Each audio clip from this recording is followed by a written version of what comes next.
Assalamualaikum warahmatullahi wabarakatuh. Perkenalkan, nama saya Nazla Safira dari semester 3B. Saya di sini akan mereview kembali jurnal Hukum Pidana Lanjutan dengan dosen pengampu Ibu Profesor Dr. Haji Heni Nurani SMH dan juga asistennya Dr. Randy Aridayandi SHMH. Kali ini saya akan mereview jurnal yang berjudul tentang kebijakan hukum pidana terhadap pengaturan pencurian data pribadi sebagai penyalahgunaan teknologi komunikasi dan informasi oleh Adik Nurlutia yang merupakan mahasiswa dari Fakultas Hukum Universitas Sultan Ageng Tirtayasa, Beni Irawan dan Rena Yulia yang merupakan dosen Fakultas Hukum Sultan Ageng Tirtayasa. Pencurian data yang dahulu dilakukan secara konvensional kini dapat dilakukan dengan lebih mudah melalui bantuan medium, komputer, dan internet dalam melakukan aksi kejahatannya.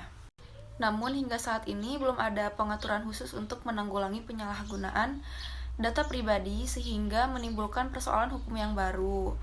Oleh karena itu, penelitian ini difokuskan kepada bagaimana kebijakan hukum pidana terhadap pencurian data pribadi sebagai penyalahgunaan teknologi komunikasi dan informasi. Setelah hasil dari penelitian ini, yang merupakan penelitian secara konseptual kebijakan hukum pidana yang saat ini digunakan untuk menanggulangi permasalahan tersebut, dilihat dari pasal 362 dan pasal 363 ayat 1. Teknologi komunikasi dan informasi membawa dampak bagi masyarakat secara sangat luas, baik dampak positif dan negatif. Dampak positifnya dapat memperoleh berbagai informasi baik dari dalam maupun luar negeri dan juga transaksi jarak jauh, sedangkan dampak negatifnya adalah memberikan peluang untuk melakukan berbagai kejahatan dan seperti penipuan, pencurian, pencemaran nama baik dan kesusilaan, perjudian, pengancaman dan lain sebagainya, atau bisa disebut juga dengan cybercrime. Menurut kepolisian Inggris, cybercrime adalah segala macam penggunaan jaringan komputer untuk tujuan kriminal dan atau kriminal berteknologi tinggi dengan menyalahgunakan kemudahan teknologi digital. Kualifikasi kejahatan dunia maya atau cybercrime sebagaimana dikutip Barda Nawawi Arif adalah kualifikasi cybercrime menurut Convention on Cybercrime 2001 di Budapest, Hongaria, yaitu 1.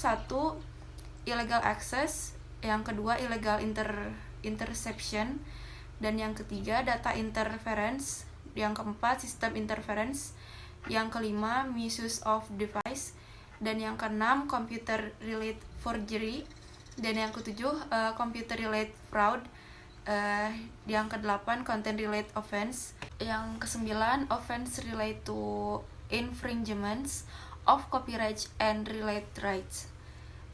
Istilah cybercrime saat ini merujuk pada suatu tindakan kejahatan yang berhubungan dengan dunia maya atau cyberspace, dan tindakan kejahatan yang menggunakan komputer. Ada ahli yang menyamakan antara tindak kejahatan cybercrime dengan tindak kejahatan komputer, dan ada ahli yang membedakan di antara keduanya. Nah, berdasarkan uraian tersebut, dapat disimpulkan bahwa kebijakan hukum pidana terhadap pengaturan pencurian data pribadi sebagai penyalahgunaan teknologi komunikasi dan informasi, pengaturan tentang kejahatan pencurian data pribadi tidak diatur dalam berbagai hukum positif di Indonesia, baik dalam undang-undang yang mengatur tentang pencurian biasa dalam KUHP dan cyber law seperti UU ITE, dan belum diatur kejelasan tentang penyalahgunaan terhadap data pribadi, maka hal tersebut akan berpengaruh kepada kebijakan aplikasi dan eksekusinya. Namun perlu dilakukan pengkajian ulang dalam RUU KUHP dan RUU PDP dikarenakan masih tidak ada pengaturan tentang pencurian data identitas diri agar kedepannya tidak ada lagi kekosongan hukum. Badan Legislatif Indonesia harus melakukan perbandingan kepada negara Singapura Serikat, di mana negara Singapura mengetahui potensi yang timbul akibat dari perbuatan pencurian data pribadi itu sendiri. Badan Legislatif Indonesia harus melakukan perbandingan kepada negara Singapura Serikat, di mana negara Singapura mengetahui potensi yang timbul akibat dari perbuatan pencurian data pribadi itu sendiri. Terima kasih. Wassalamualaikum warahmatullahi wabarakatuh.